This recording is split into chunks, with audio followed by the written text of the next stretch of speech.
जेवणाच्या ठिकाणी जेवून जा।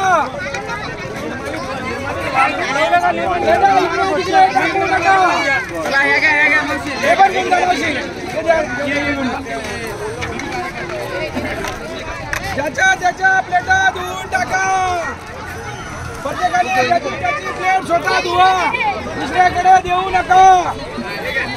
काळजी घ्या, घाण इकडे तिकडे टाकू नका, उष्ण अन्न इकडे तिकडे फेकू नका।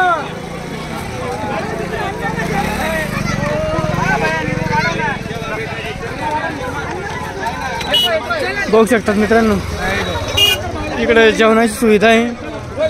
हे बघा मित्रांनो, इकडे जेवणाची सुविधा आहे आणि इकडे पंडाल आहे, इकडे पंडाल आहे मित्रांनो।